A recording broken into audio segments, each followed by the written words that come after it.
Welcome to everyone just joining us. We'll be starting the session in 1 minute.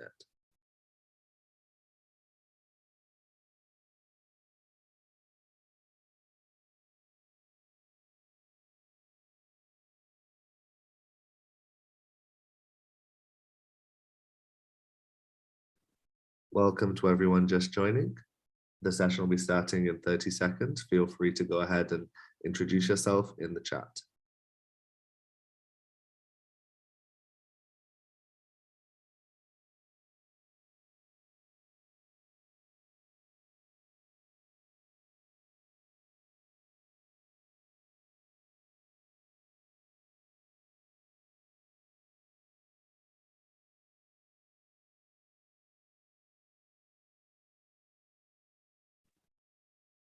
Okay, we're live and streaming on social media.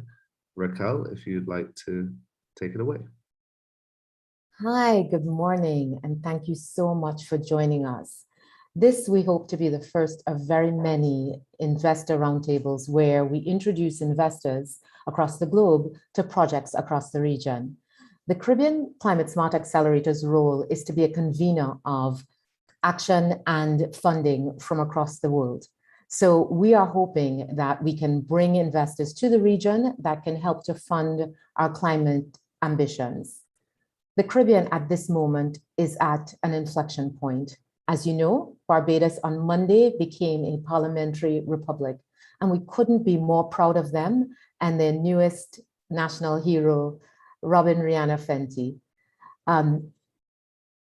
What we know from the Caribbean is that we are absolutely doing magnificent things. Coming out of COP26, we see that the private sector is active and really engaged on taking action. And we're also seeing young activists mobilized. And together, we believe that will produce unstoppable momentum towards the climate action that we'd like to see. At COP26, we promoted our resilience scorecard, which is a measure that allows countries to indicate where they most need support in building their resilience against climate change. And it's a great tool for investors to use to determine where investment is most needed. We currently have 4 countries piloting the scorecard, with a 5th waiting to get started. At COP26 as well, the Caribbean Development Bank launched its Recovery Duration Adjuster, which we think is an absolute stroke of brilliance. It helps the region to realistically determine what kind of concessionary finance we should have access to. Because at the moment, just judging based on GDP per capita does not take into consideration the vulnerability that we face and the storms that seem to come after us over and over. What I know is that we are a region of innovation and excitement, and we are producing solutions. What we need is the money to close the gaps. There is a lot of climate finance that's available globally, and we have a lot of projects. What we're not seeing is that connection between the projects and the money. And that's the problem that we are hoping to solve today. So our objectives for this session is to matchmake investors and projects to create interest in creating new projects, as well as bringing new investors and new financial instruments to the region. Once the session is over, what we seek to do is to set up one-to-ones with interest on both sides, with project owners and available funding. Our program today will be delivered in 2 parts. And so as to use the time as best as possible, the speakers' bios are located on the registration site, which will be in the chat shortly. Our first speaker will be Dr. Didacus Jules, the Director General of the OECS, who will be providing us with the regional context, especially from the perspective of the OECS.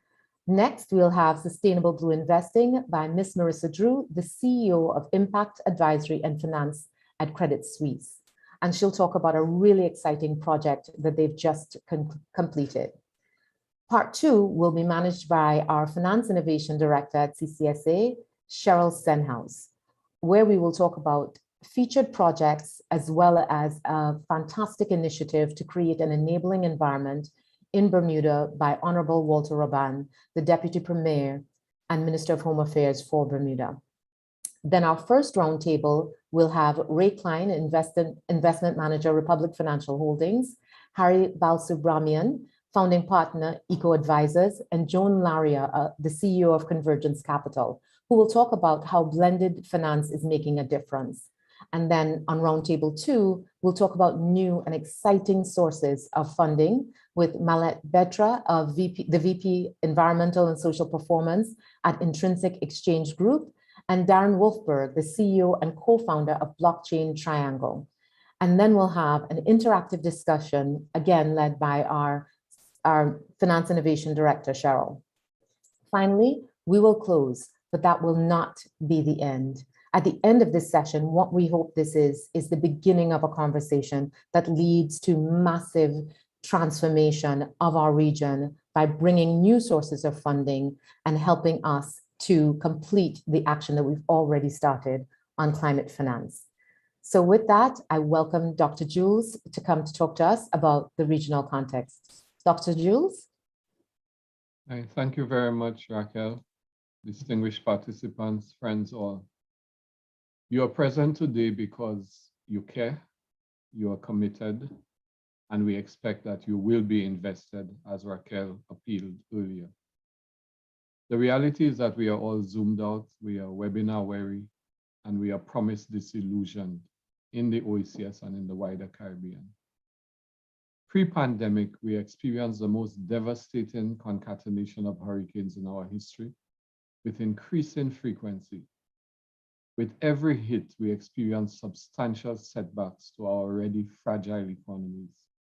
And these setbacks range from double-digit percentage wipeouts to over 200% in the poster case scenario of Dominica under Hurricane Maria. Post-pandemic, these climatic vulnerabilities have now been exponentially compounded by COVID and its attrition of lives and livelihoods globally. The notable Chinese saying is that crisis is opportunity riding a dangerous wind. And that is more apt to us than simply saying that a crisis is too good an opportunity to waste. But whatever your preference, the existential depth of this convergence of crises forces us to act with an urgency that we have not previously displayed. It forces us to move with a resolution of will that was not previously summoned. And it forces us to align the immediate with the strategic. No more plasters on swords. The OECS sees all of this as the moment to move with speed and agility. The climate crisis, compounded by the sum of all of our vulnerabilities as small island developing states, has brought us to the impossible urgency of now. And this impossible urgency is one shared by the wider CARICOM and the OECS integration movements. Within the Organization of Eastern Caribbean States, we have initiated a strategic planning process that sets urgent integration goals and milestones that identifies the place that we would like to be in 6 years' time in the contemporary context of pervasive uncertainty and volatility. It is from this process that we have identified specific projects and programs that need to be implemented with the impossible urgency of now. The 5 strategic priorities we've identified are: 1, accelerating regional integration; 2, reinventing the economy; 3, valuing the environment; 4, building resilience; and 5, advancing equity and inclusion.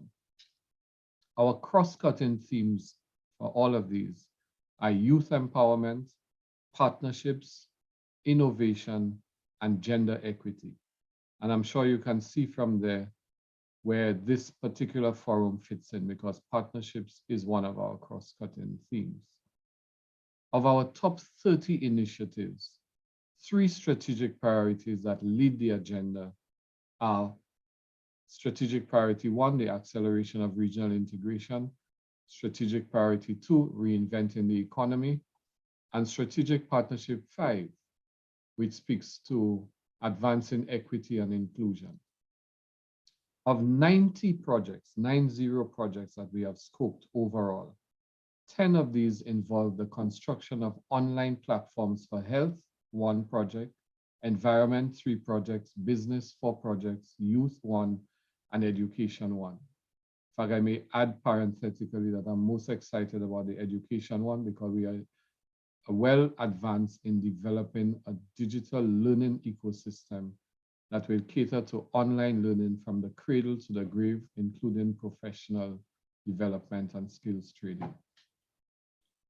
For all projects, we have identified the data requirements necessary for driving them effectively, the legislative instruments that will empower them, and I'm sure as in potential investors, you would be keen about that because the legislative architecture is the framework that will enable these things to work effectively and smoothly without minimize risk, and the opportunities for economic inclusion and partnerships. We view opportunities for investment as also opportunities for economic inclusion by encouraging investors to partner with local institutions, particularly our credit unions, because of their grassroots membership, and nationals of member states, so that our future prosperity will be equitable. Given the diligence involved in the OECS process, we have agreed with the accelerator that we will do a specific pitch of these OECS opportunities in early 2022. We welcome all of our friends and collaborators on this journey, and we thank the Caribbean Climate-Smart Accelerator for its role in facilitating this. I thank you and welcome. Thank you so much, Dr. Jules. I'm really excited about the initiatives by the OECS and under your leadership, and we are grateful for our collaboration with you. Next up, we have Marissa Drew, who will be talking to us about a really exciting initiative on sustainable blue investing. Marissa, thank you so much for being with us this morning. My sincere pleasure. Hello, distinguished guests. It is absolutely my pleasure to be here. And today we are going to focus, whilst I am responsible for sustainable finance at Credit Suisse, we're going to focus very specifically on the blue economy, which is relatively speaking from an investor point of view, underinvested and understood, which is an equation that we're trying to change. And of course, with the Caribbean, it's absolutely critical given the island-bound issues that you face. So if we turn to the first slide, when I think about the mobilization of capital, and Dr. Jules mentioned it, as did Raquel, there's so much capital that is seeking to find sustainable solutions. There's a lot of misinformation in the investment arena of sustainability, and there's also often, I think, an expectation that this is much more complicated than it needs to be. So I always start with level setting, which is what in its heart is sustainable investing. And very simply, we define it as an investment strategy that takes environmental, social, and governance characteristics into consideration alongside very traditional financial criteria in order to make better decisions. And Dr. Jules touched on it. It can't only be about the E in the environment. We need to make sure that we are bridging social inequities if we're going to have a habitable and positive planet. So we typically will define sustainable investing in the context of the UN Sustainable Development Goals. And for those of you who have projects and you want to express to the investment community the type of project that you have, we would highly recommend that you utilize the language of the SDGs.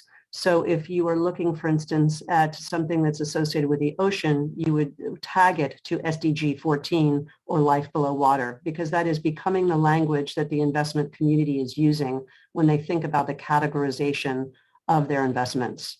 If we move to the next slide, I like to quote two very great climate champions. In the first instance, Al Gore, who was a man ahead of his time as it relates to trying to raise awareness on how critical climate is and how desperate the situation is. But what he says today, instead of looking at it from a negative point of view, I love this quote, which is improving the quality of life without borrowing from the future is the single largest investment opportunity in history with the magnitude of the Industrial Revolution, but moving at the speed of digital. And what we found at COP is that this year was a real seminal moment where the financial services industry came together under the auspices of a global financial alliance that culminated in $130 trillion US dollar equivalent of capital, of assets under management, very committed toward driving more capital to invest in sustainable solutions. So the money is really there. So this isn't our problem. It's how to get the money to the projects that so desperately need it. But also when we think about sustainable investing, on the one hand, there's the lens of opportunity. On the other hand, and Dr. Jules certainly pointed this out, is the lens of risk. And so we would also posit that anyone who is not considering climate risk and also the associated social risks that come with climate risk, you are doing so at your own peril. You are not going to have the lens that's going to appreciate whether it's physical risks of assets close to the oceans and waterways with rising tides, or risks that are associated with our livelihoods. So if you're in agriculture as our watersheds dry up, or we have more pest infestations, et cetera. I mean, there are risks that proliferate everywhere if you open your aperture to sustainability and think about it contextually. And that's exactly what our investors are thinking about as they're putting money to work. If we move to the next slide. As we drill down now onto the ocean, what I typically think about when I'm trying to take very hard to perhaps understand concepts and put them into the language of the investment community, we often talk about the size of the addressable market.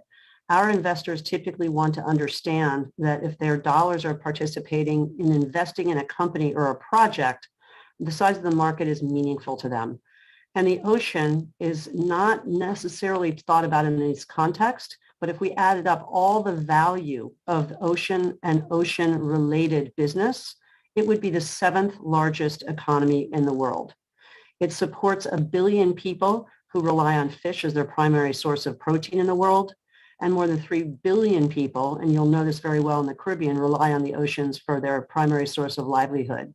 But what may not necessarily be appreciated is that the oceans also give us so many things. Of course, every second breath we take is coming from the oxygen that is produced by the ocean, and it's a massive, massive source of carbon sequestration. About 1/3 of the carbon in the world is sequestered through our oceans. But also, it's a source of innovation. Most of our cancer drugs and most of our antibiotic drugs have actually come from plant life at the bottom of the ocean. So framing this in the context of the investor, I think, is critical, both if we don't protect the oceans, the risk, but also the profound opportunity by investing in ocean and ocean-related opportunities. So the next slide. Despite all of this, when we did our research at Credit Suisse and we looked at the UN Sustainable Development Goals, we were shocked to find that the oceans, life below water, SDG 14, was the second least invested of the UN Sustainable Development Goals. That was a real eye-opener for us when we uncovered this statistic. So we wanted to understand why that was the case. Why is private capital not flowing in this direction? And what we found, if we move to the next slide, was when we commissioned a study looking at the largest investors of the world, part of this was they didn't understand the investment opportunity. So back to the language of the investors, we started to try to pull together statistics with the good work of UN and many others who are active in the ocean economy to help us articulate, and this is very critical if you think about your projects that you want to get funded, how do you translate those projects into a return profile for the investor? So on the one hand, we can think about areas like the aquaculture industry, which has been growing at double digits for a decade. And the expectation is because our waterways are overfished, the scarcity value of fish, and yet the growth in demand as people move away from meat is expected to continue to grow at double-digit rates for the next decades. So that's a highly investable opportunity from a returns point of view because of the scarcity value. Equally, we're becoming more and more sophisticated in thinking about natural capital solutions and the returns associated therewith versus other alternatives. So one of your beautiful opportunities in the Caribbean are mangroves. What we find from the climate scientists is, in many cases, if you plant mangroves They're up to 5 times more effective than, say, a man-made solution of a concrete barrier wall to protect against ocean storm surge. We find that mangroves can actually absorb the surge better, but there's so many other benefits, as of course they feed the ecosystem in the ocean, as plankton feed on mangroves and fish feed on the plankton, and it's all part of a broad ecosystem. And of course, mangroves don't degrade after a storm and leave the the broken pieces of concrete polluting or littering the ocean. So it's, again, reframing the narrative from a return point of view and making the investors understand that those opportunities exist. So if we move to the next slide, when we polled investors, it was not only the lack of understanding about the return potential, but it was also the lack of availability of investable opportunities. That was the single most important thing that our investors said to us through this study. Most of them said, I would like to invest in the oceans. It is important to me. I just don't know how to do it. So if we move to the next slide, we wanted to drill down into that a little bit further. What does that mean when you say there aren't enough solutions? So in some cases, they said, we don't have enough investments at scale that speak to me where I have certain issues in my charters which require me to invest a certain way or in a certain ratings category, what have you. But others were much more easily able to be attacked where they said they don't have enough internal expertise to understand ocean investments, or they just don't have any opportunities that were afforded to them that they could actually put money to work in. So we said we're going to set about trying to change that equation at Credit Suisse. So if we move to the next slide. We then went and thought about how can we do this?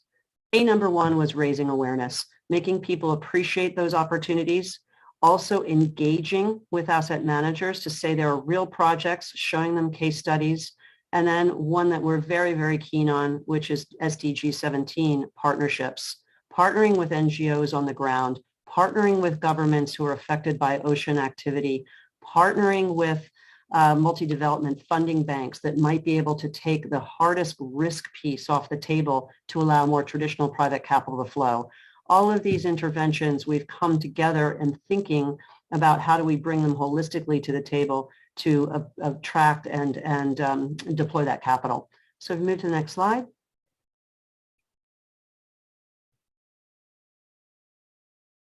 I think we have, there we go. So let me give you just maybe one example. So in this idea of bringing partners to the table, but also speaking to the investors' needs. Some investors that we speak to say that they need liquid opportunities that they can trade in and out of. So investments in public instruments. That's on the one hand. But tensions created on the other hand, where they say at the same time, they want to know that their dollar is really driving outcomes.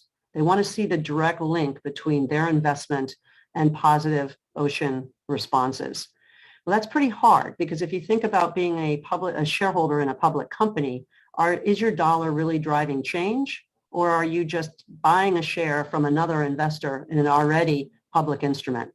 What that's landed on as we really rolled up our sleeves and said, well, how do we bridge those two tensions?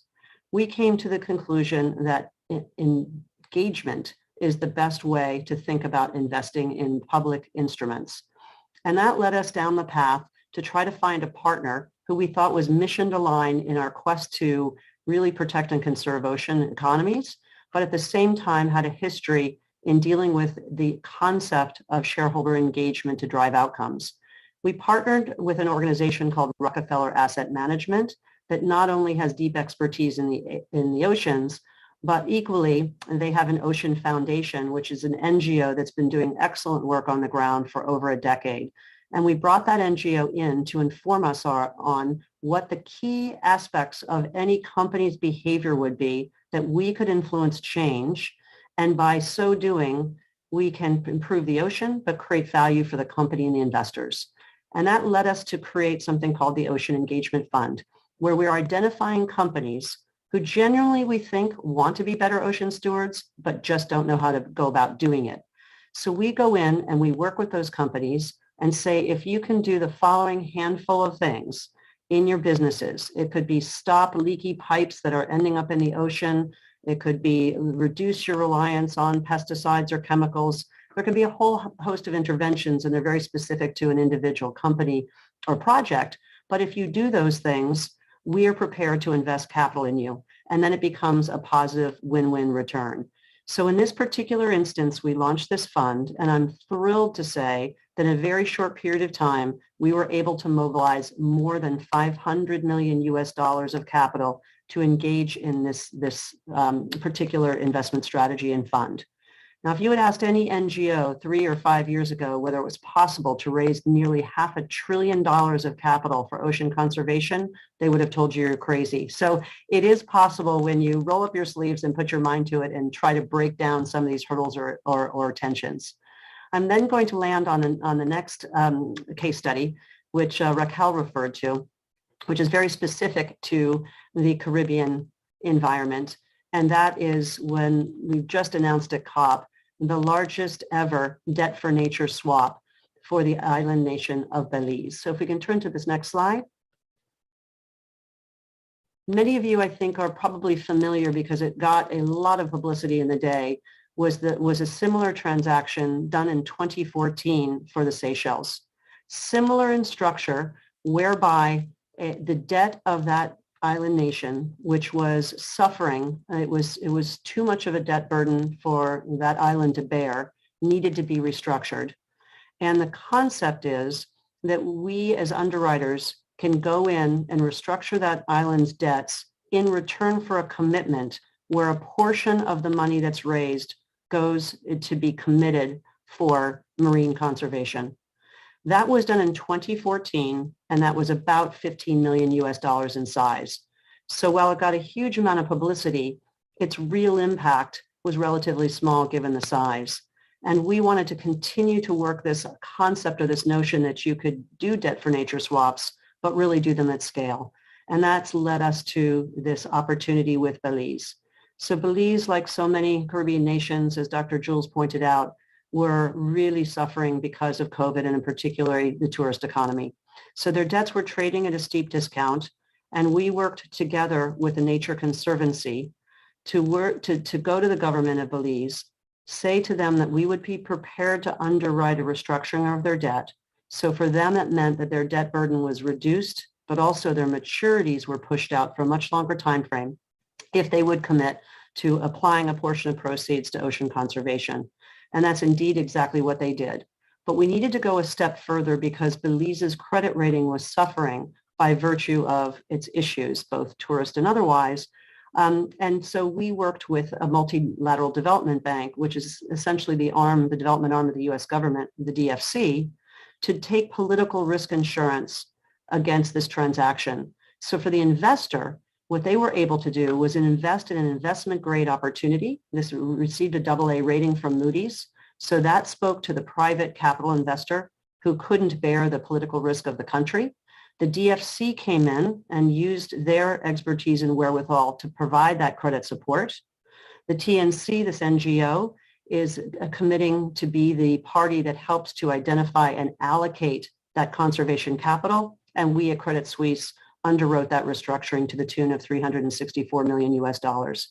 So a beautiful example of taking a very difficult situation of one country and working together with a variety of different stakeholders, all with a common mission for marine conservation and helping the country service its debts. And it's an absolute win-win. And I think this shows that as a case study matter, that you can do these transactions and do them at scale. So once this has been made public, what we've seen is a massive inbound of countries that are in a similar position with perhaps a debt stack that is unserviceable, but yet a clear desire and willingness to invest back in some form of conservation. It doesn't only have to be blue, by the way. It could be other conservation outcomes, but this is uniquely well suited, I think, to the Caribbean, given the nature of this case study. So we're thrilled that we were able to take this to the level that it is, 15 times the one that was done in 2014. And we hope that this does serve as a model for other opportunities to come as we go forward. And I really do think it is a win-win, because as the country and the island invests more in its marine ecosystem, we see is the psyche of today's tourists wants to patronize areas that are clean and that are beautiful. That's the whole point of going to a beach. So the more you can tell that story, the more tourist dollars you're going to attract, and the more you're going to obviously stimulate your economy. So we think it is a beautiful case study of how collaboration and partnership under SDG 17 can make a real difference. So if we close on the very last slide, most people would say, is a bank really, should we participate in cleaning up the ocean? I guess I would answer that and say yes. And we're certainly not where we want to be in terms of the global conservation desperate need for more, but we're on it. So hopefully that's a useful example that maybe some of you can take forward and perhaps customize in a way that would speak to you. So thank you very much for your time. Marissa, thank you so much. That was absolutely stunning. And I see why you were mobbed at COP after you gave your presentation. Such fabulous information. And I think what we're looking for right now, we're going to innovate ourselves out of this crisis. And I think that is such a great example of many different types of innovations that can benefit the bank, but also benefit the ocean and benefit us in our thrust towards climate action. So I'm really very excited. And I hope the next time you're presenting on this, that we're talking about another example in the Caribbean that we've been able to put together. So next up, great. I cannot wait. I cannot wait. Next up, we have our Finance Innovation Director, Cheryl Senhouse, who will be taking us through, leading us through the next segment of our session today. And Cheryl is an absolute phenomenon. I'm so grateful to her and so delighted that we were able to attract her kind of talent to the accelerator. And with that, I just want to welcome Cheryl to the floor to take the next part of the program. Thank you so much for the kind introduction, Raquel, and good morning to everyone.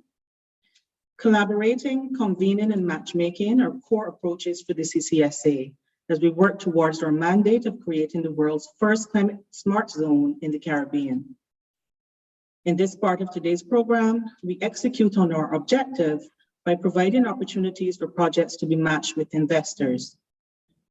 In preparing for this event, we engaged public and private sector partners across our coalition of countries to solicit projects for presentation to the investors present today. The response was tremendous, and the list of projects which we will showcase is by no means exhaustive. The upcoming presentation from Ms. Keisha Farnham, Director of Public Sector Projects with the Accelerator, highlights the cross-section of regional climate action projects in various stages of development. She will be followed by the Honorable Walter Roban, Deputy Premier and Minister of Home Affairs of Bermuda, who will provide insight into a recently developed framework initiative that creates an enabling environment for the implementation of climate action projects. The project presentations will be followed by our investor roundtables, which offer the opportunity for investor representatives to share details of their financing approaches and mechanisms that can be applied to finance climate action across the region. Our first roundtable will take the form of a panel discussion centered on sustainable investing and blended finance, while roundtable 2 will highlight innovations in finance, regulation, and technology that mobilize and support climate action. While presentations are in progress, audience members are invited to post questions in the Q&A box. We will direct questions and comments to panelists and presenters towards the end of this morning's program.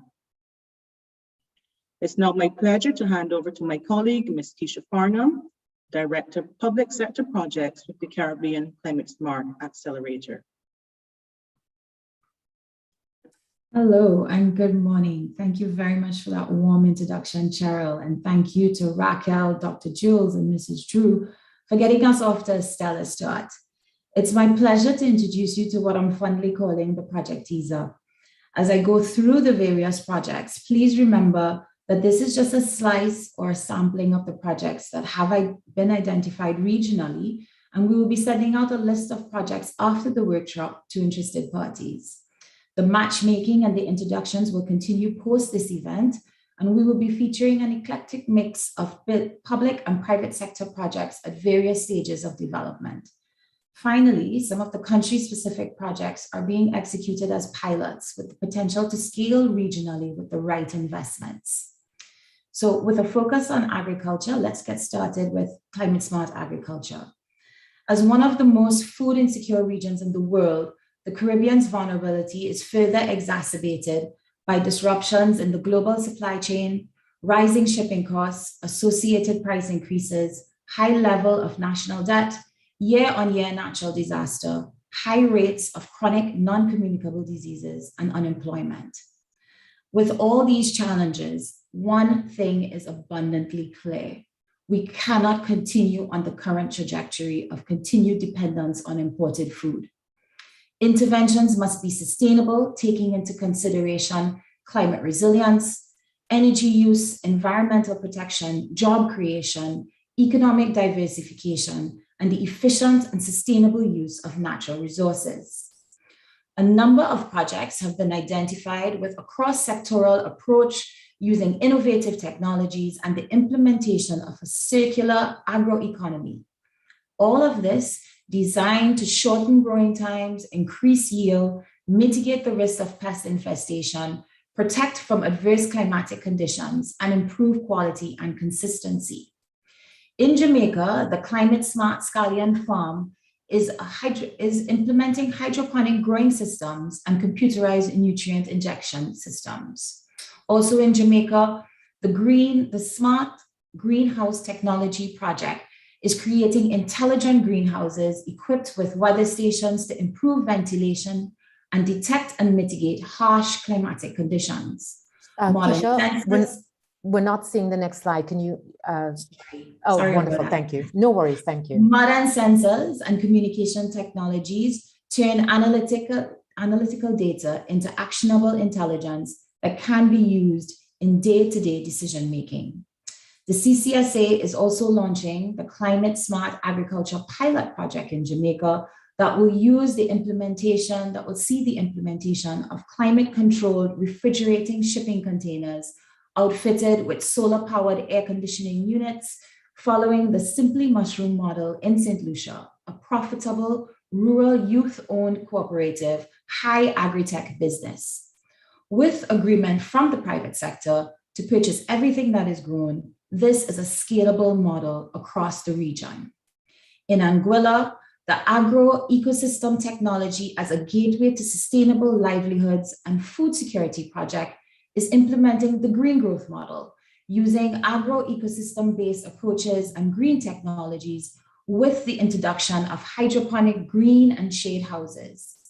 The project is also set to increase the capacity of the green waste facility to improve arable soil nutrient content. Anguilla is also implementing the Improving Food Security Project to roll out fully outfitted vertical farms and shade houses on non-arable land. In Curacao, the development of the deep seawater industry will be used to power agriculture, aquaculture, and hydroponics. And regionally, building on work that has already been done by the Inter-American Institute for Cooperation on Agriculture in 2018, the Foresight DMR mobile app and platform pilot will be executed in collaboration with the Caribbean Agriculture Research and Development Institute and the Global Geointelligence Solutions, which will create a platform that utilizes a combination of satellite data analytics and crowdsourced information to provide real-time monitoring of the impact of natural disaster for the agricultural sector. Within the space of renewable energy, Caribbean governments have set ambitious targets, and many are aggressively pursuing renewable energy options to address their national energy security challenges and meet their climate change commitments. To meet these goals, the region will require billions of dollars in accessible, easy to unlock investment. A number of projects have been identified to address our vulnerabilities and are all designed to make implementation of renewable energy equitable, accessible, and financially viable. In Bermuda, the Green Energy Environmental Justice Fund will provide opportunities to historically underserved communities and individuals to access renewable energy and energy efficient technologies. In Curacao, the Zaquito District Cooling Project is using seawater air conditioning cooling technology, which will utilize their deep seawater industry to provide centralized cooling systems that are stable, sustainable, reliable, and cost-effective. Regionally, the CCSA has two projects: the Caribbean Blended Finance for Resilience Fund, born out of the 2019 Island Resiliency Action Challenge. This fund is a regional blended finance instrument for climate resilience infrastructure projects, catalyzing investment and entrepreneurship in clean energy. The Solar Assembly Project, in which the CCSA is working with the National Energy Corporation of Trinidad and Tobago to develop a Caribbean-based solar photovoltaic assembly facility, will support regional energy independence, create green jobs, and reduce the region's carbon emissions. In Jamaica, young entrepreneurs are leading the carbon neutral initiative with the design of the Carbon Attack Filter. This innovative carbon circular economy project produces low-cost biodegradable carbon capture filter designed specifically for vehicles. It traps all major greenhouse gases and potent pollutants from exhaust.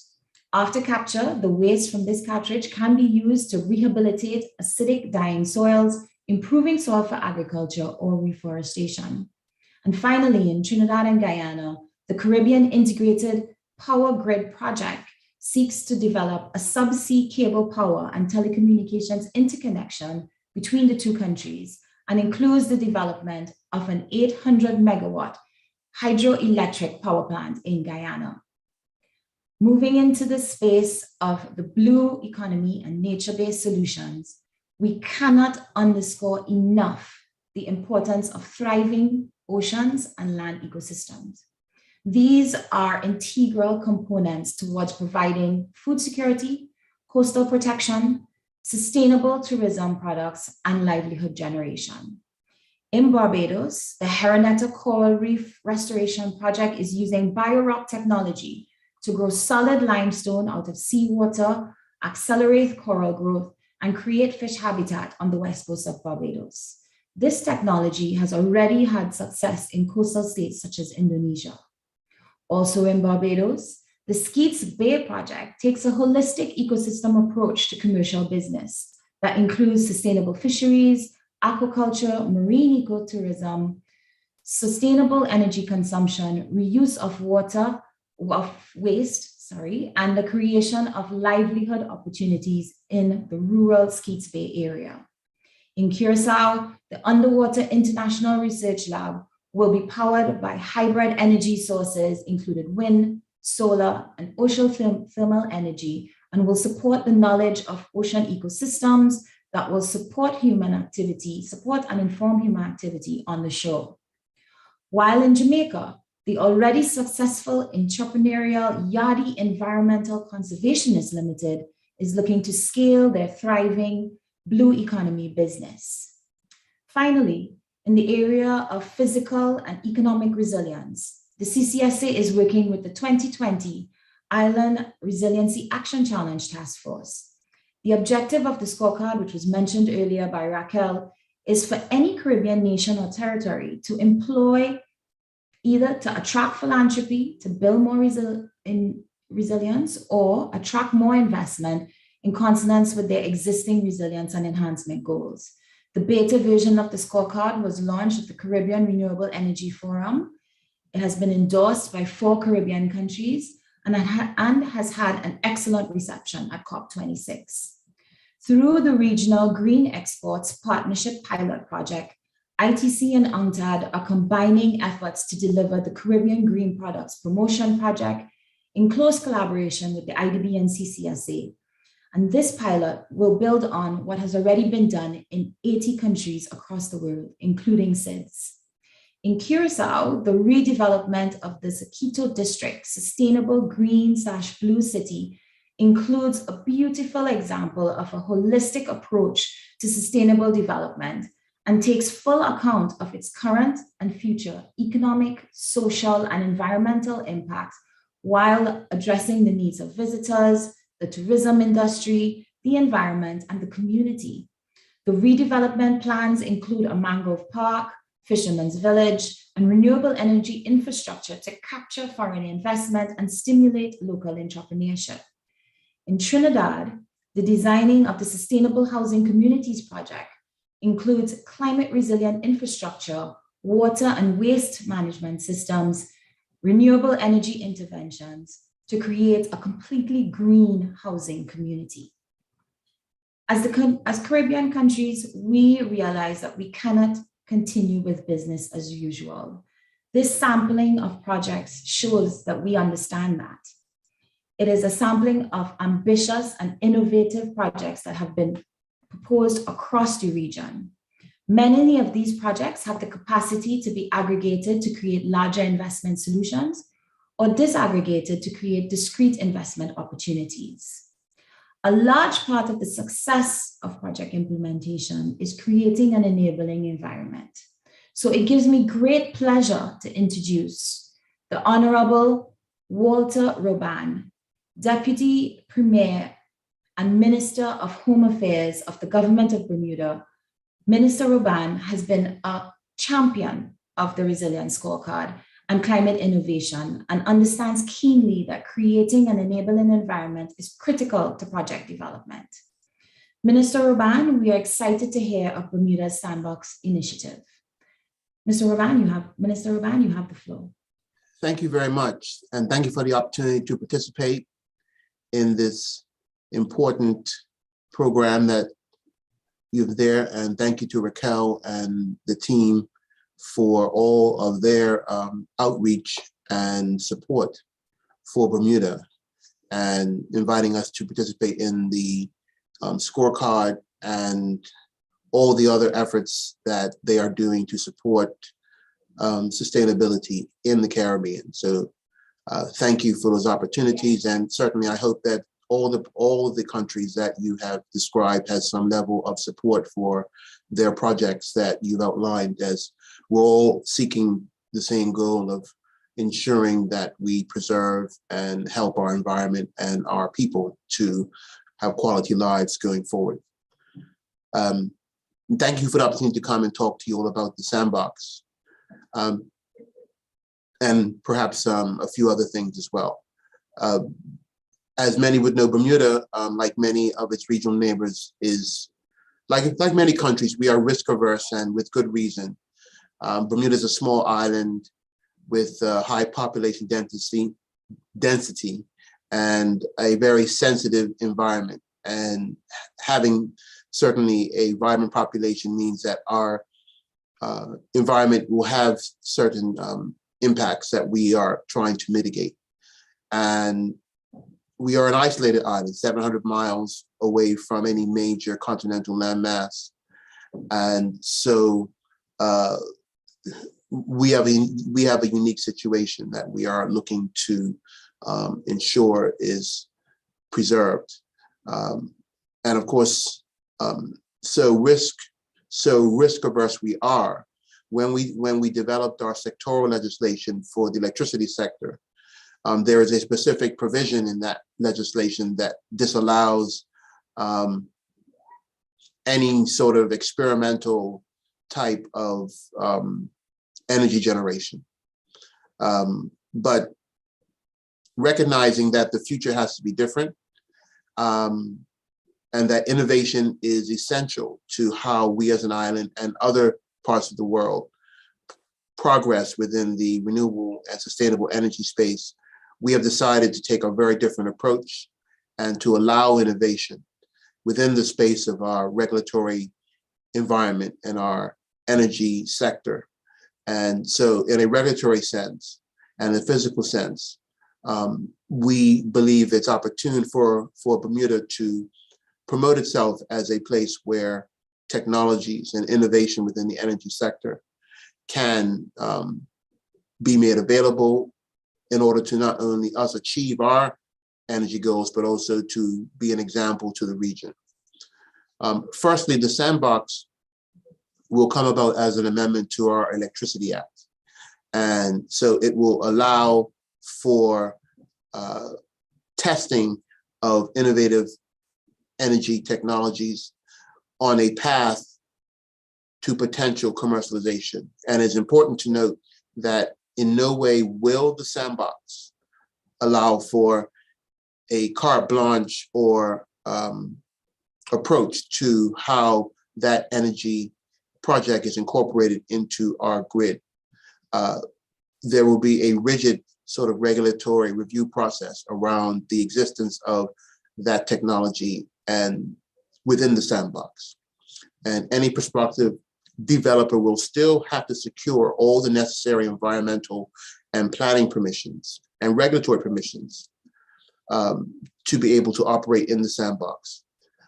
But the regulations will allow a developer some measure of comfort if successful with the technology. It could potentially become part of our license generation mix. And so the sandbox is an opportunity to create a space where innovation, even in a sort of very regulatory orchestrated environment, can still happen without any risk to the license providers of electricity and their sort of commitment that they have to make to provide constant, reliable electricity to like consumers. So it will not risk that, what is required of any licensed utility within our system already. Bermuda has been approached by several innovators in this space who we think will provide an opportunity and a technological solution, obviously linked to the ocean. We have, like many islands, a huge amount of marine assets, much more than land assets. So the ocean is an obvious place for us to look to energy innovation and options. Floating solar is also being pursued worldwide as a solution for installations, which might be able to be an alternative to land. Is having solar farms in the water, and also utility scale wind and offshore and nearshore, stationary and even floating, is now within reason a technological option that many islands can consider. Ocean technologies like those proposed by the company Sea-Based in particular, who is piloting the wave energy project here, are also becoming viable and could be a part of any possible test site in our view. And these are solutions that, particularly wave technology, that will use the sea and the surrounding areas around Bermuda to generate electricity. And we have identified a particular area in like cooperation with the regulator and with the company that will be suitable for the deployment of their technology. And this will be transmitted onshore, obviously by the like appropriate cabling and system to hook up to the our grid in a way that is appropriate for its testing. An MOU has been signed with the company that will allow them to begin the preparations of deploying that technology here within our waters as a wave park farm. Just in conclusion, Bermuda, like other jurisdictions in the region, is saddled with high energy costs. But we believe by establishing the sandbox, we hope to become an island that is known for innovation. I will talk briefly as well about our proposal for a green energy and environmental justice fund. We also realize that because of these high energy costs, which I just referred to, many of our average citizens have little opportunity to access the purchase of a PV solar system for their homes and benefit from whatever energy savings that can bring to them with the appropriate conservation measures. So because we believe that the future for us means actually ensuring that those who can benefit the most from a reduction in energy costs, that we must be deliberate in making sure that renewable energy is available to our citizens. Beyond just the conversion by a huge utility scale to renewable energy, that our citizens must be able to benefit directly from this change. So we have devised, and we are in like the process with modeling a green energy and environmental justice fund, which will allow private investment to support efforts to make renewable energy available to average homes and average people. Community solar is one of the major types of projects that we're hoping to venture into to ensure that as many people can benefit. As we have minimal land space, you can't necessarily have huge solar farms deposited all over Bermuda. So community solar modeling will probably be the best option for us to ensure wider benefit for as many people as possible. So we are currently structuring the fund. The fund has a goal of perhaps around $300 million is our long-term goal to like populate the fund, and we're exploring different ways on how such a fund can be invested in. It is our hope to attract private investment for this fund once it's properly modeled and is put out to the marketplace. But the goal is ultimately through this fund is to not only ensure that average citizens have access to renewable energy, but also the like capacity, the training and other aspects. And it also is also to develop opportunities for smaller businesses to also develop to benefit from renewable energy. So, but we also want to create through the fund the capacity to train more people who will maintain and operate and ensure that this infrastructure is supported and can be sustainable as well. So we hope the fund will provide those long-term objectives to be reached for us as a small community. And we look forward to marketing that fund once we finish all the appropriate steps to establish it. But that is my presentation. I hope it's been informative and helpful to others.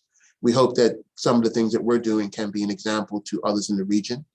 And we know that we as a region need to work together to achieve these goals of sustainability and meet the mitigation, adaptation, resilience, and the resources necessary to meet those goals as has been outlined by the Paris Agreement as a region and its island community. Thank you very much for the opportunity to make my presentation to everyone, and all the best to all the countries which have exciting and interesting projects that need the support too, so that they can reach their renewable energy and sustainable goals. Thank you. Thank you so much, Minister Robin, and you guys serve as an example to so many in so many ways. And so we are always delighted to collaborate with you, because there's so much that we learn from our engagement with you and so much that we can improve together by sharing our knowledge and what you're doing. And I think attempting to create greater equity in your energy transition is absolutely the right note to strike, and it needs to be beneficial to everyone. So I applaud your efforts and just continue working tirelessly towards the goals that Bermuda has set.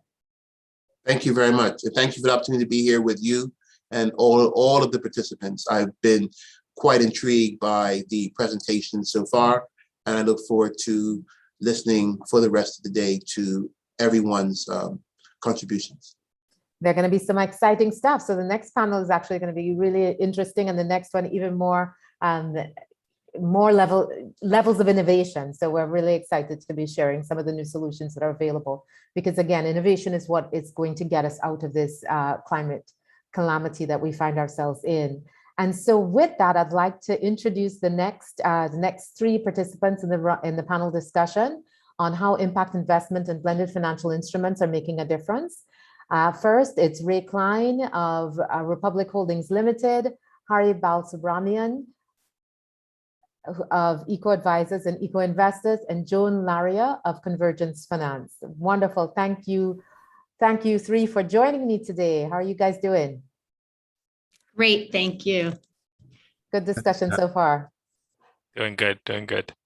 All right, great. So I'm going to start with you, Ray to ask you about Republic's investment objectives and high-level trends that you're seeing in the market. So basically, I think for all of you, well, for both you and Hari, I'd really like to sort of get, what are you looking for and what are you seeing in the market that is driving your investment interest? And then for you, Joan, I'm going to ask you about an overview of convergence and how blended financial instruments are making a difference. So Ray, then Hari, then Joan. Thank you, Raquel. And again, thanks for the invite. I appreciate every opportunity that you give me to really come here and share, I guess, with your attendees more about what we're looking to do in this space. The question around really our investment thesis, so I can't remember the name of the speaker, but she referenced how I suppose the investment landscape, investors are looking at climate really through the lens of the UN SDGs. I think for us, there are two SDGs that we primarily focused on across our group, really climate action SDG 13 and affordable clean energy, which is SDG 7. So in order to catalyze really investments flows into those two particular, I would say, kind of broad focus areas, we've orchestrated this fund. It's primarily a local currency fund with a US component, realizing obviously that many of these projects do come with some hard currency funding components. But I think one of the key areas about how we want to execute on this fund is really to provide a financing in local currency to mitigate against any FX risk. And the classification or categories of which we were looking at, I think we've identified about 13 of them, and they span from obviously energy generation, so renewable energy, solar, wind, geothermal, hydro. We're looking at energy efficiency, so how we retrofit hotels, really implement smart meters, look at our LED lights. We're looking at resiliency in many of these jurisdictions as well. So we're going to fund energy storage as a big component. Agriculture and forestry, so sustainable land management is going to be a big part of that. And we see some elements around clean or really fuel substitution, because we think maybe there's some incremental steps before we get to, for example, full-on renewable energy. And one of the ways that we think about that is maybe phasing out some of the dirty fuel, maybe putting in a little bit more cleaner fuel, even though it's not fully renewable. But at least that gets us to, maybe to think a little bit more positively about the environment. And then we'll also focus on things like waste management, obviously water efficiency, so conservation of water. We're looking at how we manufacture as well, primarily in terms of recycling. We're looking at potentially how we could finance recycling plants across the Caribbean. And I think lastly, maybe I'll just touch on a big component of what we do is obviously real estate construction, how we can make that a whole ecosystem a little bit more friendly to the environment. So everything from the contractors, what products and services they use, to ultimately the architectural design and how efficient those buildings will be. So I'll just kind of stop there just to really kind of explain what we're looking at doing our investment focus. Ari? Yeah, thanks, Ray, for setting the stage really well. So Raquel, as you mentioned, I run two businesses. So I'll talk about the advisory business first and sort of the high level trends that we're seeing. And then I'll talk about our investment mandate at Eco Investors Capital. So in terms of high level, it's really interesting. Over the last 18 to 24 months, particularly during COVID, we've seen a lot more interest in resilience. So this session is about connectivity around climate resilience, but we also see a discussion around resilience from a social perspective and economic perspective. And COVID's really introduced to the world that our systems aren't built with resilience in mind. And there's a lot of interest in incorporating resilience in the future thinking and the future building of our systems going forward. And what that does is puts climate at a very interesting point in the global discussion, because climate resilience, one, offers a realm of scientific research and literature around resilience theory that can influence sort of our climate conversation going forward, but also resilience in other systems, which we need to enforce and reinforce. The other high level trend that we're seeing is because of this notion of resilience entering the global mindset, we're seeing more integration of sustainability into core business operations and investment decisions for our clients. So where we used to see sustainability, environment, social governance, and corporate social responsibility as a standalone parallel process within the commercial sector, we're now seeing people thinking about it as an integrated notion so that it propels resilience thinking and the future productivity of businesses in the commercial sector going forward, which for me is a great evolution in the concept, because it's irrelevant if we think about sustainability or climate as a parallel process outside the realm of commercial activity in business, because it belies the point of what we're trying to achieve in terms of long-term resilience and sustainability. So what that means is that we're seeing now a growing number of climate commitments. And we saw that at COP. Marissa talked about GFANZ, which is the $130 trillion with financial institutions coming to the fore and saying that they're putting their investment mandates behind achieving the Paris Agreement. We also know that Larry Fink every January, and next month will be no different, he's going to put out a letter to CEOs talking about their climate commitment at BlackRock. We're seeing big institutions like CS, Credit Suisse, and Barclays, and major banks making these commitments. And all of that's well and good. But the challenge we have now is that we're moving from this conversation of trade-offs, which was that parallel process of sustainability alongside commercial activity. And if you promote sustainable activities, then you're trading off financial return. We're moving towards an integrated approach in these commitments where people are recognizing that this is potentially possible, but where we see a real big gap is on execution. So it's all well and good to say that $130 trillion are oriented towards something in some future state, but how do we get from this point today where it's not oriented in the right way to that point in 5 to 10 years where that $130 trillion is actually acting with purpose against those principles and achieving a 1.5 degree future that we all want? And for us, there's two main gaps in this. And Marissa talked about this as well, which is in the surveys that they did, a lack of awareness. And for us, the lack of awareness is less, it is about what investors see and what they're aware about, but we define it very specifically in terms of what is possible, where, and how. So I think there's three critical components. So what are the investment opportunities that we need to seek out and invest in? Where do they exist? And how do we construct the right vehicles to make the transactions useful and support the entities and the underlying projects to make them deliver not only impact at scale, but commercial value at scale? Then the second point that we see is that even if people know what, where, and how do you access those investment opportunities?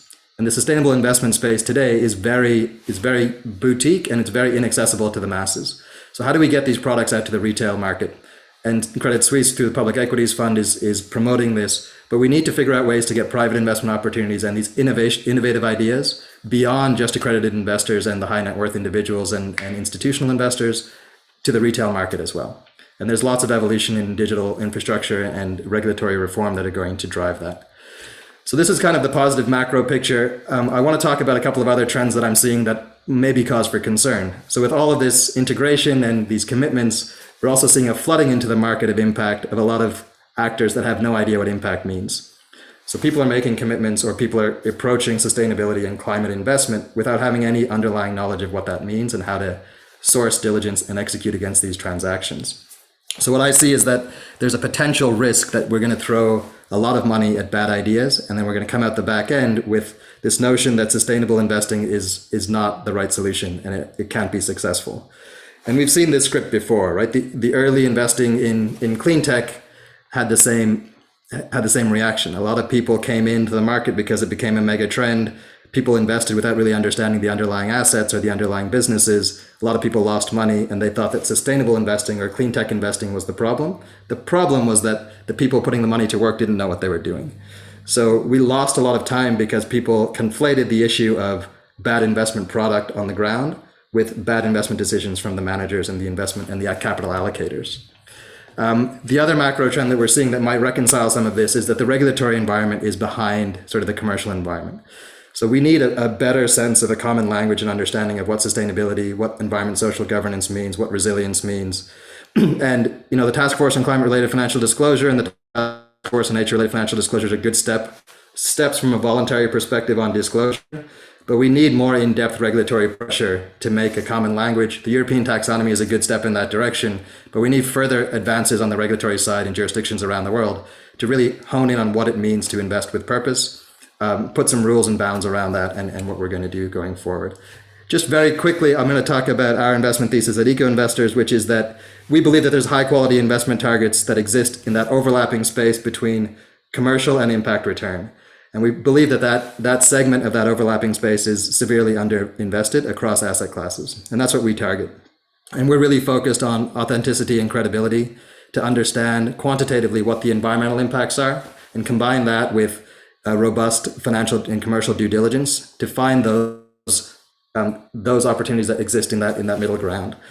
So our mandate is really focused on environmental positivity, authentic, credible, and verifiable returns from an impact and commercial perspective, all the while delivering superior financial returns. Great, thanks. And Joan? Hi, good morning, everyone. So just to very briefly introduce Convergence, we are a field building institution. We operate as the global network for blended finance. And in that mode, we provide data, market insights, and try to facilitate deal flow. For those of you who are talking about blended finance, our definition of it, just to be clear, is the use of catalytic capital, the kind of money that would come from a donor agency or a philanthropic institution or a deep impact investor. The use of that kind of catalytic money to attract private sector investment into the SDGs and the emerging economies of the world. So what I thought I'd do today is just do what we normally do. We provide data, market intelligence, and to try to support deal flow. And so I thought I would provide for all of you here today some context for what's happening in blended finance in the Caribbean. First of all, some insights there, including a couple of examples. And then talk a little bit about deal flow in two modes. Is one of our member institutions that's actually in the market right now in the Caribbean. I want to briefly mention their transaction in case it's of interest to anybody. And secondly, I want to mention a new opportunity that's provided by a new grant window we are announcing on Thursday. So in the realm of data and insights, first of all, so we have the largest store of data out there on blended finance. We have cataloged about 680 transactions in the developing economies of the world that we have vetted as blended according to our definition. And in total around the world, those 680 deals or so represent an accumulation of about $160 billion worth of transactions closed. So what does that look like in the Caribbean? Well, there's just under $2 billion of transactions that we know of that have closed in blended mode that targeted Caribbean countries, either the region or specific countries over the years. They have been in largely in fund structures. So we know about 26 transactions. About 2/3 of those transactions were funds, which makes sense because we're talking about economies that are fairly small. And so to be investable, oftentimes it makes sense to blend once at a fund level and then have blended money go out the door to support a lot of transactions that individually are not interesting for investors. So 2/3 of these 26 transactions have been fund structures, and the rest have been companies and facilities.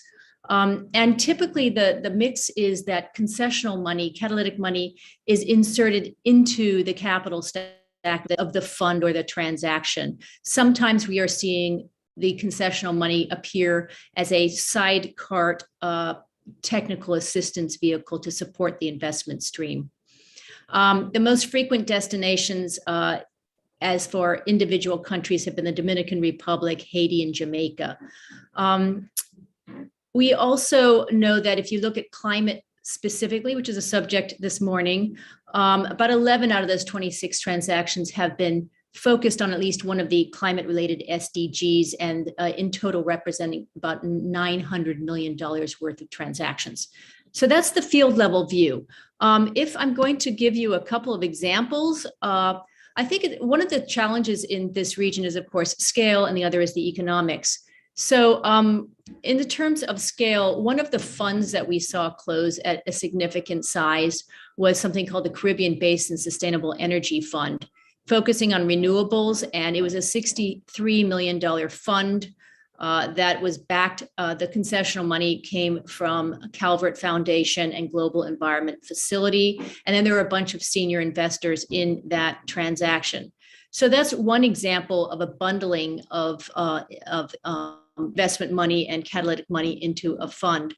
Another example would be on a specific project basis, again, at scale. Blending at scale is about a $90 million transaction that was at the BMR Jamaica Wind Limited transaction, which put 36 megawatts or so of wind power into Jamaica using some catalytic money from OPIC and IFC. Largely that was on commercial terms, although there was also catalytic concessional money coming out of the IFC Canadian Climate Change Program. So that's sort of an example of the kind of thing you can get done with blended finance in this region operating at scale. If we talk about specific upcoming deal flow, and I am in no way touting a particular deal, but one of our institutional members, which is EarthSpark, is raising money, again, at a scaled level in Haiti. And if it's of interest to this audience, I'd be happy to introduce any of you to them to talk more about their transaction. Their transaction, out of, I think it's about a $46 million transaction, already has committed capital of about $13 million from, for example, the Green Climate Fund. So there is one transaction for you. If you'd like to pursue it, I'm happy to connect people to that one. Finally, an opportunity for all of you. We on Thursday are going to be announcing, this is the integrated thinking that Hari was just talking about. We are going to be announcing a new global design funding grant window, which is the gender responsive climate finance window. I will post on this chat a link to our landing page for that program. Basically, it's a $5 million grant program where on a competitive basis, we regularly are going to be picking concepts at the proof of concept stage or feasibility stage that have gender and climate, that nexus as their core business strategy. Again, this is not the parallel thinking, this is the integrated thinking that Hari was trying to convey to all of you a moment ago. What we do is provide grants to the practitioners who are trying to put the transaction together, so we do not invest in the deal, and we provide essentially budgetary support for them to get their transaction all the way to market. Our program over the past 6 or 7 years has invested in about I think it's about 28 solutions for about $8 million US. And we've seen those transactions in aggregate go on to raise over $1 billion of capital. So in fact, the Belize transaction that Marissa was talking about, that Credit Suisse and the Nature Conservancy just pulled off, we provided a design funding grant to that in about 2006. And it has taken this long to get it done, and we congratulate them on their efforts. But that's the kind of early stage intervention that we provide. So back over to you, Raquel. Thank you so much, Joan. And I know that we have people on this call. Dr. Jules, I hope you heard $5 million worth of grant money available to help structure a transaction. And I know that the OECS has a lot of really exciting projects that could benefit from the putting together of a fund. So I know we're running out of time, but it's been phenomenal content. I did want to ask both Ray and Hari to sort of share with us what they see as the low-hanging fruit in the region. Ray, then Hari, because I think that, back to Joan's point, and still we're seeing a lot of the bigger islands attracting funding, so we're seeing Haiti and DOMRAP.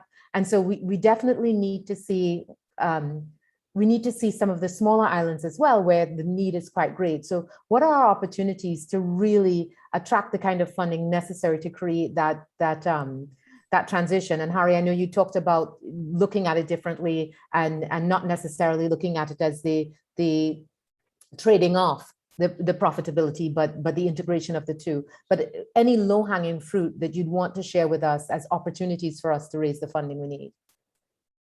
Ray? Yeah, sure. I mean, I think, look, so obviously I sit in the lens of a banker. So low hanging for me, obviously, is going to be my retail segment to see how we can, it's the largest, I think, just by critical mass.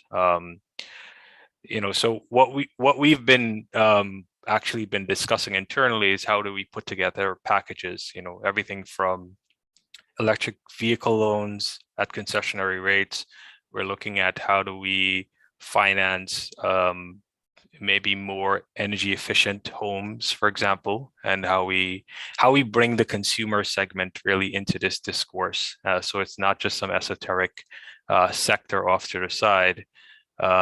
We think a big part of the entire ecosystem has to be that there are different different risk points for investors to really participate in. If it's just all kind of large utility scale projects, one, they're going to be very far and few in between, just because as you mentioned, we lack size. But two, I think there's going to be a lot of kind of external competition coming into the region, looking to mop up some of those assets. So we definitely see we can we feel that we can democratize climate, as we call it, by really embedding it into our retail segment and making it part of everyone's pocketbook issues. Hari?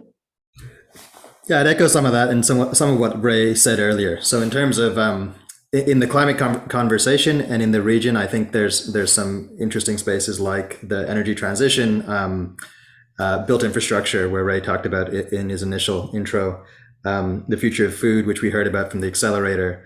There's some opportunities there. Now the challenge, Raquel, I think you mentioned this earlier, is there's a challenge of scale and there's also a challenge of sophistication. We spend a lot of time also on the nature-based side and the blue economy. And I think when you think about these emerging asset classes, what we have a challenge is we tend to think too small, and commercial investors need to have a deal size sufficient enough that the transaction makes sense for them to get involved in. And we also lack sophistication. So we see a lot of pitches without even financial models, which is staggering when you think about trying to raise capital from commercial investors. So I think we need to think a lot more clearly about how to make a sophisticated pitch from the project developer side. And on the reverse, we need to think from the capital market side about how to understand and be in the shoes of project developers and communities on the ground. So we need to understand sort of what their realities are.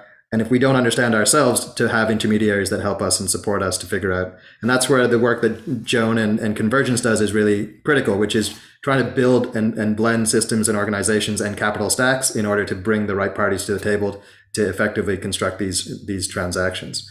So I would say, rather than thinking about thematically, I would think about strategically, how do we formulate ideas in the region to make them accessible and relevant and viable for the capital markets and commercial investors, both domestically or within region as well as internationally, and have exposure. And I'd say the two critical things there are scale, size of investment, sort of ticket size, and sophistication, just making sure that you're speaking the right language in terms of who you're trying to attract capital from. One last thing I will say is that not all things are going to generate financial return. So I talked about integration of that overlap in terms of our investment mandate. We do a lot of work on the advisory side about those things that are more concessionary. So we can't put everything into the commercial bucket if it's not a commercially viable opportunity. Then we need to think about the other buckets of capital that can come into bear, concessionary capital and philanthropic capital, that may not seek the same return, but they might be willing to take more risk or have more opportunity for the impact side with a lower commercial return. And we need to target the right capital instead of just thinking that all capital is the same and going out to pitch to everybody, because it doesn't work that way. Oh my gosh, what a brilliant way to end this panel. Thank you so much, Hari. And that's exactly, I think, where we're hoping, and you have been incredibly helpful already, but in bridging that gap with the sophistication, because, we can't be on the back foot on two fronts. We can't have small projects that lack sophistication. We need to be able to at least group our projects together so that we can build the scale that investors are looking for, as well as to develop more sophisticated projects as well. And we are seeing the same things in that, we're getting requests for projects that don't have any pricing. We're like, well, you're not ready if you don't know how much you need, and you're not ready if you don't know what kind of capital you're looking for. And so, and that's what we're hoping that this conversation helps us to do, is to close that gap and move to the next phase.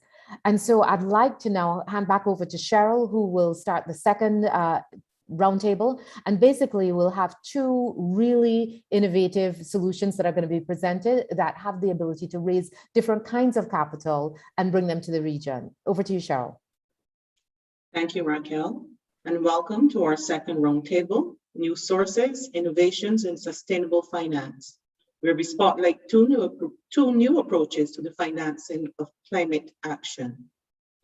Our first presentation will feature the Intrinsic Exchange Group, represented today by Malek Betra, Vice President, Environmental and Social Performance. Ms. Betra will take us through the mechanics of a recently developed financing approach for large-scale conservation and preservation projects that leverages the value of ecosystem services to secure equity financing in the capital market. Before we start, I'll just remind the audience quickly to post your questions and comments in the Q&A box. We'll answer those questions immediately following those presentations. Welcome, Mallette, Intrinsic Exchange Group. Thank you so much, Cheryl. It's really a pleasure to be here and present to this group. So thank you so much for the invitation. So I work with IEG, or the Intrinsic Exchange Group, and we have a bold, ambitious vision, one in which nature's full value is realized and recognized in our economic and financial systems. What we're doing at IEG is creating a new asset class based on nature, which will allow owners of natural assets to be compensated for actually managing, protecting, and growing the natural assets that they are the stewards of. But secondly, it will allow investors to make a financial return based on a truly sustainable investment opportunity. So today what I wanted to do is walk you through how we intend to make this mechanism work in practice. Secondly, just touch on how we intend to value and account for these natural assets. And finally, tell you where we are in our process to realize this vision. So I mentioned we are pioneering a new asset class based on nature. And this asset class is really anchored in a new form of company, what we're calling a natural asset company, or a NAC. And now the primary purpose of a NAC is to maximize the production of vital ecosystem services to which NACs have the rights to and authority to manage in a given jurisdiction. The NACs will be valued based on their production of ecosystem services on an annual basis. And so what the Intrinsic Exchange Group is doing is we've partnered with the New York Stock Exchange to list these natural asset companies for trading on the New York Stock Exchange and essentially convert that natural asset value into financial capital at scale to allow for that compensation to natural asset owners, to allow for the capital really needed to address conservation needs, restoration needs, and regenerative practices. So oftentimes it's helpful actually to explain what NACs are not. And so we've heard about a lot of different financial mechanisms today. So I just want to clarify, so NACs are not a green or blue bond. They are not based on a debt instrument, but rather they're structured based on an equity. And so we felt an equity structure was most appropriate for a natural asset, given natural assets are productive assets that produce goods and services on an annual basis. They are not carbon offsets. Although when we're considering the valuation of a natural asset company, we very much intend to capture the value that is provided by the sequestration of carbon and the storage of carbon from these natural assets. But the beauty of a NAC is it's intended to capture a much broader suite of benefits from nature. So while it will capture the services that are monetized today, like carbon or tourism and recreation, what it will also do is capture all those additional services and benefits that we know nature is providing and that are not monetized today. Everything from pollination services, flood risk reduction, erosion control. We intend to capture in this equity, over a dozen different ecosystem services. The other thing is it's not philanthropy. So it's not necessarily a transfer of funds from wealthy individuals or countries to a NAC, but rather it's a mechanism that's intended to generate new financial capital. So let me talk you through how this is designed to work. So IEG, firstly, works with natural asset owners to identify an area that is suitable for a natural asset company. And so these areas can cover a range of ecosystem types from marine to terrestrial. They can reside on public or private lands. And NACs are designed to cover 3 use categories. The first are natural areas. So on natural areas, a NAC, primarily designed to protect, manage, and grow intact ecosystems, focus on restoration and bringing back biodiversity and the vital production of ecosystem services. You can think of a protected area as a potential natural area that a NAC would be focused on. The second use case is on working areas. And so here a NAC would be designed to really, it would be focused on the conversion of traditional conventional agricultural practices towards more regenerative practices, towards soil health, to bringing nature and biodiversity back to the land. That would be the primary function of that type of NAC. And thirdly, we envision hybrid areas, which could really have a combination of natural and working areas in one landscape, or yeah. So once a particular location and type of use case is identified and agreed upon with the natural asset owner, a legal corporate entity is created. So this natural asset company, a new form of company, is created. Again, the charter, the whole vision and mission of these companies would be explicitly around the management, growth, restoration, and protection of natural assets. The NACs would be owned primarily by the owners of the underlying natural asset and any other stakeholders that have direct ties to that area, whether that be communities or indigenous groups. They would also be shareholders within this company. Like any other company, the NAC would have to establish a governance structure, so recruit a management team, a board of directors, establish a business plan, which would, in the case of a natural area, look a lot like a conservation area management plan, because that is the business of the NAC. NACs are granted, and I alluded to this earlier, ecosystem service rights from the natural asset owners. And so these ecosystem service rights are like other run with the land rights, like air rights or timber rights. On public lands, this does not include land rights or ownership of the land in any way, although that could be the case should the NAC be designed on a private land or area. So IEG would then work with the natural asset company to prepare for the initial public offering. And then the company makes an initial public offering on the New York Stock Exchange. And in that process, generate that financial capital needed to fund its business plan, its operating costs, and ideally enough funding to actually set up perhaps a long-term financial mechanism for the continued work of that NAC. It could also go to perhaps even acquiring more area to hold within that natural asset company as well. So one of the things that we've been working hard on in the last 3 years, besides sort of developing and designing the financial instrument, is drafting an accounting framework for these natural asset companies, an accounting and reporting framework that would allow investors to really understand what is the value of these natural assets. We've developed this accounting framework in consultation with traditional accounting firms, with experts in the natural capital accounting field, ecological economists. And essentially, these natural asset companies would use GAAP, or generally accepted accounting principles, to capture traditional cash flows, perhaps from ecosystem services that are monetized today in that area, so tourism or carbon credits. But in addition, there would be this section unique to NACs that would follow, what we're calling statements of ecological performance. And what these statements would do is relay information on the annual flow of ecosystem services. And so we're envisioning a statement of natural production. So this would be akin to an income statement.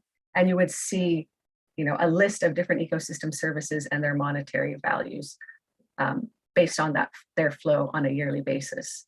Secondly, we'd have a statement of natural production that relays information on the stock of that natural asset, again, in monetary terms. And thirdly, we would have a statement that speaks to the underlying asset and its quality. And so this would have qualitative and quantitative measures on aspects of biodiversity, ecosystem health, and those aspects of the natural asset that don't necessarily lend themselves to a monetary valuation, but that we know are so critical to its overall functioning. So we've been working on developing this framework in terms of the approach to the biophysical measuring of these services. In terms of the valuation of these services, we're leaning really heavily on the UN SIA process. For those that don't know, the UN SIA is the UN System of Environmental and Economic Accounting. And so just a couple of months ago, they've released a publication outlining sort of a culmination of almost 2 decades worth of work of experts in the field of ecological economics. And so we're really leaning heavily on the good work that's already been accomplished there to point to in terms of the valuation approaches. And so basically where we are now in our journey, we are working to develop a pipeline of projects that will eventually transition to these natural asset companies. We're working with the government of Costa Rica right now and the Ministry of Environment to identify a location for a suitable NAC. We're working with a major food company that's interested in converting their current dairy farms towards regenerative. We're actively doing investor outreach. As mentioned earlier, there's a lot of awareness raising that needs to happen in this context on these issues. And so we're actively doing that, but finding a lot of interest in an instrument like a natural asset company. We continue to refine the accounting framework with a broad set of experts. And probably our one of the biggest milestones we hit was in September when we formalized our partnership with the New York Stock Exchange, really providing that exchange platform that really enables this whole process to function. And so our next big step is to get regulatory approval from the SEC. And we've already commenced those conversations and continue to have those discussions. And we intend, hopefully by the end of next year, to file our first S1 for our first natural asset company. Thank you. Thank you so much, Mehmet, for the intriguing presentation. It's a huge concept that has the potential to mobilize finance for at scale. And I know that our audience members will have questions for you. So thank you again. Please post your questions for the Intrinsic Exchange Group about its natural asset company financing in the Q&A box. We will be proceeding to Q&A immediately following the next presentation. Following on our theme of innovation, I'm pleased to introduce Mr. Darren Wolfberg, co-founder and CEO of Blockchain Triangle, for the second presentation on new sources, innovations in sustainable finance, whose initiative focuses on the enforcement of performance targets for sustainability bonds using the Internet of Things. Mr. Darren Wolfberg, welcome. You have the honor of being our final presentation this morning, and the floor is yours. Thank you, Cheryl, and thanks everyone for putting together such a great event. Let me share my screen right now.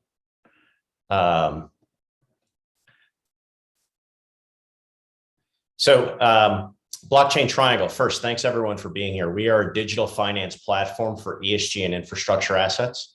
My background, technology at Sony, venture-backed startups, then institutional finance, Morgan Stanley, BNP, and then Blockchain Triangle. We just came from COP26, where we presented both at the CivTech Alliance and at the Greenbackers program. The CivTech Alliance is a 16 government program to test new technologies that could have exponential impact on the climate challenge ahead.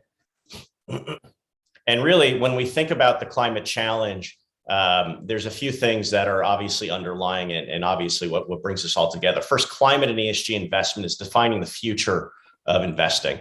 And when we think about the mandates from global asset managers, today it's 20%, 2030, maybe it's 80%. There's a massive flood of capital that's coming into the ecosystem. One of the most important things that I think happened at COP and around COP was with regard to the regulatory progress on TCFD. And I'll analogize to MiFID, which was a program that was instituted by the EU. It was not instituted by other regulatory bodies, but what it forced was all asset managers globally to comply with MiFID. And whether you see US SEC regulatory movement on climate, which I do believe we will see, or you see others that do not follow through on this, I really don't think it matters. And obviously what we're focused on is the $4 trillion that needs to go into climate finance, the $90 trillion climate resilient economy. One thing of note, the existing asset world pre-COVID, $450 trillion of assets, 165 trillion of those assets were tradable securities, $285 trillion were not. And that's why you need to find a solution that fits not only for the existing world of institutional finance, but the non-institutional world. And really one of the key takeaways, both pre-COP and post-COP, is that ESG is evolving. ESG is evolving from a color wheel, which there's some fatigue with the black box scores, where there's not a lot of input. Credit rating agencies and asset managers want hard source data from underlying assets so that they can make their own interpretations on ESG.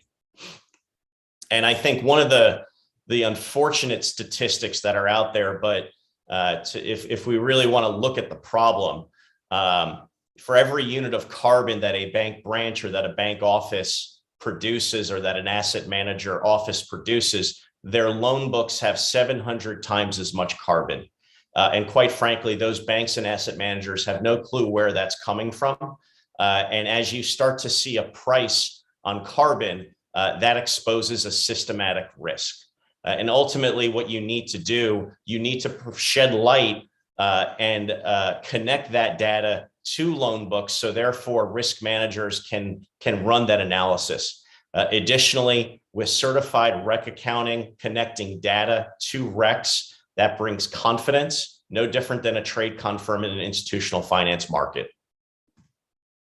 And really, one of the big problems that you have is you have a hairball of disconnected systems that don't speak to one another. You have debits and credits of money flows, debits and credits of power that are totally on separate systems. And that's one of the key issues that needs resolving. It also leads to high administration, reporting, and trustee service costs. And ultimately, investors, insurance companies, and credit rating agencies cannot see this information. And really, when we took away from COP, there were a few things. One, that by 2030, we need to know whether we're ahead of schedule, behind schedule, or on schedule. And if you don't, that's a real problem. And in order to know whether you're ahead of schedule, behind schedule, or on schedule, you need a bottom-up model in order to evaluate that numerically. Otherwise, you're just guessing. And we want to take the guess out of climate. We also saw at COP the $100 billion fund that was created for value transfer from wealthy to developing countries. But there were no specifics of how. And I think that's where we step in here, proposing a specific of how, which is actually quite inexpensive when you think about it in $100 billion terms. And really that starts with sustainability linked securities. And for those of you who don't know about sustainability linked securities, they are carrot or stick frameworks of cost of capital. So if you comply and you deliver on your required KPIs, then you have a lower cost of capital. And today, the private market is currently providing a 23 to 28 basis point improvement versus traditional cost of capital for sustainability linked bonds. And what we're suggesting is that if you are a country and you have sovereign debts, based on the debt that you pay, if you were to embark on a climate compliance program, that this fund should pay you an additional 25 basis points to ensure compliance. Now, what's interesting is that on $1 trillion of debt, that costs $2.5 billion. And then if there was this savings that came from not only the private market, but also the public market, and you're then able to take those savings, which are newly minted dollars, and put that into renewable assets, that creates a flywheel of progress, providing new assets as well as climate compliance. And essentially, how we do all that is connected via digital twins in our ecosystem. We focus on sovereign debt. We focus on shipping finance as a few examples, but we think this is easily transferable to resilience for governments, so resilience bonds as well as for muni debt as well. And really, how do we do this? So we create digital twins of assets. We take smart meters and connect them to a blockchain where we can first store the information because it's immutable. But then with this information all in ones and zeros, it allows for the flow of information to various stakeholders, whether it's insurance companies, credit rating agencies, and most importantly, investors. And really, when you think about all the asset managers that are out there and how they have, and you know, earlier in the conversations today, BlackRock was mentioned. BlackRock has portfolios upon portfolios of assets. And essentially what BlackRock needs to do, it needs to aggregate data on each asset that it's invested in. So if that's a corporation, if that's a government debt instrument, they need to be able to pull in this information so that they can attest to their board the efficacy of their climate compliance. Now, by also creating these digital twins, you create smart cities, you allow for community solar programs, you allow to put the debits and credits of cash flows as well as asset performance on one chassis. This brings down cost savings, this delivers cost savings by bringing down costs for administration, reporting, and trustee services. So one of the key first solutions that we deliver on is a data-informed community of infrastructure management that provides resilience and scenario planning. And we provide tools to corporations and to governments in order to achieve these goals. I'll give you one example. We have one corporate partner in the food and beverage space. They're in the process of transitioning their 12 million square feet of warehouse space, as well as their fleet of sales and distribution vehicles into a climate resilient economy. And that means solar on the roof and electric vehicles for the cars. We're providing them the tools to baseline and benchmark that transition over time. They also happen to have corporate debt. We're working with them to structure a sustainability linked bond so that that corporate debt can have a lower cost of capital because they're already embarking on these requirements. We're fully licensed and compliant with the digital asset ecosystem in Bermuda that is regulated by the Bermuda Monetary Authority. They passed legislation called DABA, which stands for the Digital Asset Business Act. We are one of the first broker dealers globally permitted to issue and sell digital assets. And really what's unique is that our software can be used for two purposes. The first is for climate compliance and for data aggregation. And the second is for capital formation for new assets. And really, you know, this is a bold statement to make. Our platform can reduce capital by 50%. Well, let me tell you how we do that.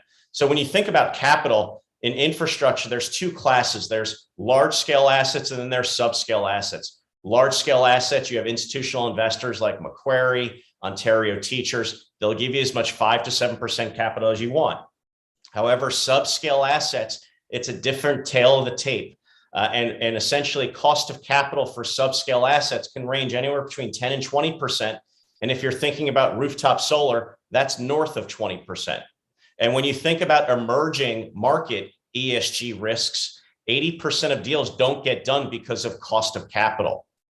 So what we're able to do, we're able to take smart meters as they are delivering the economic output of a solar farm, a wind farm, an EV charger. We're able to aggregate all of those smart meters together into pools, which can not only show how much power is going from A to B, but what is the cash flow of each asset that's associated with a distributed energy resource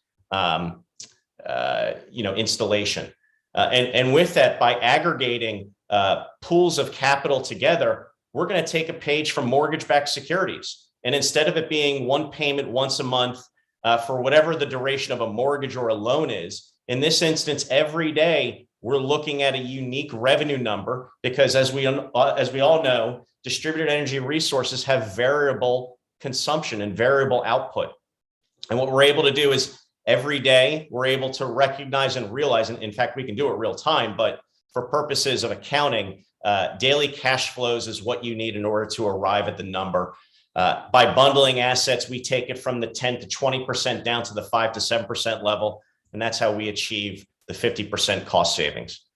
We've built a platform for issuers and investors that can connect seamlessly and access deal flow. Our first asset installation is in Bermuda with the Royal Hampton Dinghy Club. They saved 80% on their cost for electricity. When you look at administration reporting and trustee services, again, 100 to 250 basis points down to 25 to 65 basis points. This provides the ability to recycle capital and create liquidity for not only governments, but investors. As we've seen, we're DABA registered. We participated in COP26 in 2 different programs. We recently signed a deal with the Shinnecock Nation to help them deliver community solar to their community. And we're very excited for all the opportunities that lay ahead. And with that, I'll turn it back to you, Cheryl, and thank you again for your time and the opportunity to present here with the accelerator. Thank you so much, Mr. Wolfberg. There's always that intersection between finance and technology, and it's very exciting to see new pathways being developed for financial risk management and for climate finance overall. Thank you again. Thank you. We now move into our Q&A segment, and we do have quite a few questions in our box, but I will just run through a few of them because we're heading up on time for our session overall. So first of all, let me convey comments and sentiments to Harry on behalf of the audience for your great presentation and for the speed of presentation from Eco Advisors. Our first question I'm going to pose, I will ask perhaps Joan Laria from Convergence to take this question and then invite any other panelists to share their thoughts. So the first question is, what kinds of capital stacks have you observed, and have you observed impact investing that is intended to place for scale and long-term returns on their funds?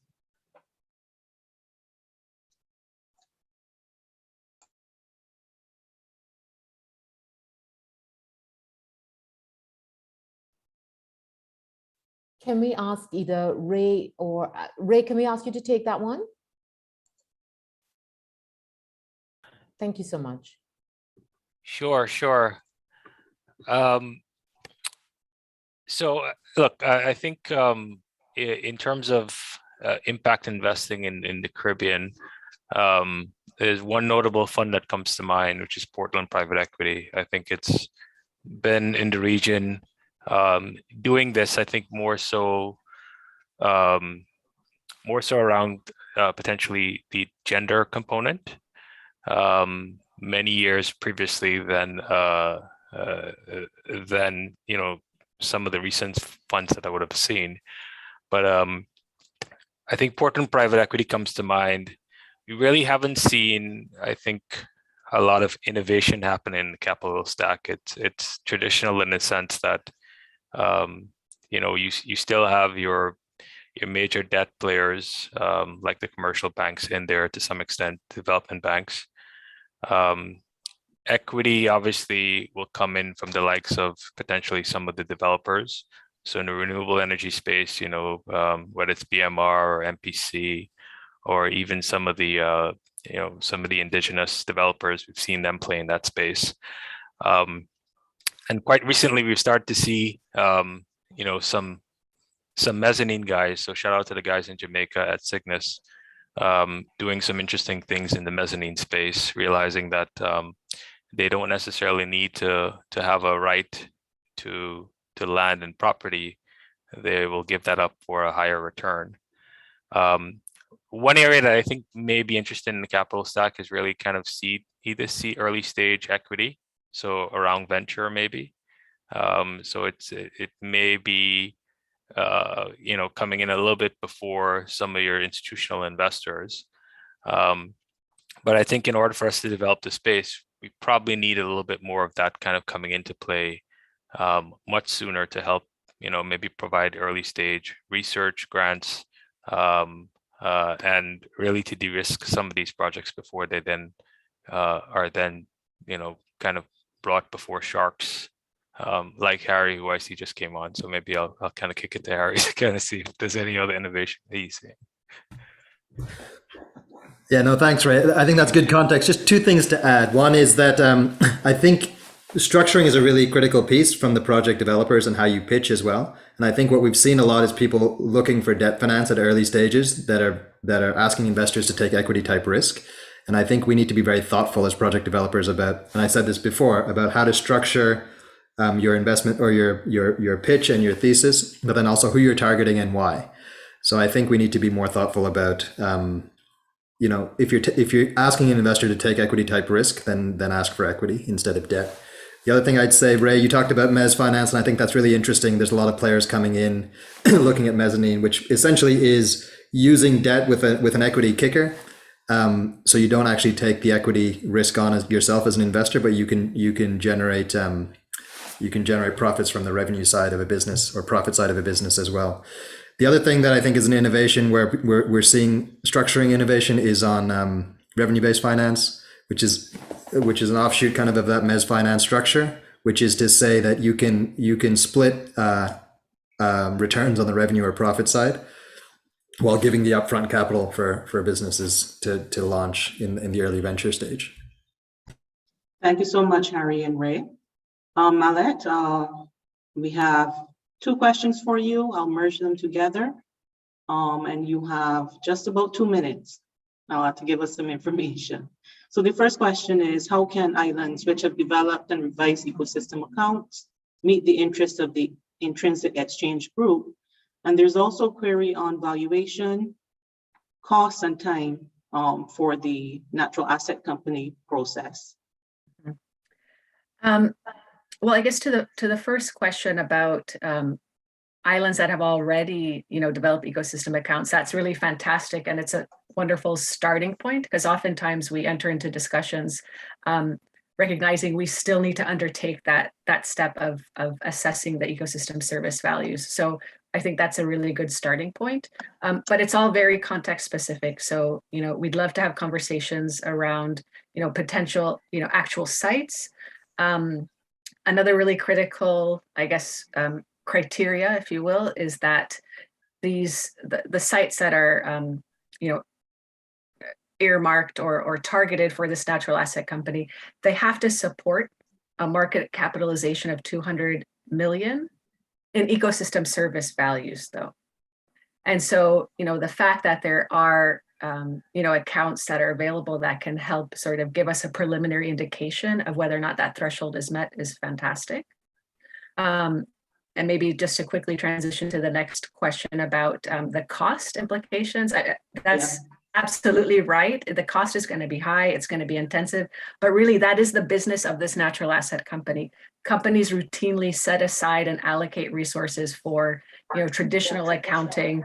And so this is critical to the business of the natural asset company. It's critical to the value of the natural asset company. So the resources will have to be earmarked and allocated to conduct this validation and verification. And we hope in time, that there will be, efficiencies gained and in terms of modeling techniques or expertise and the like. And so, yes, it will be an expensive endeavor, but that is part of the core business of a natural asset company.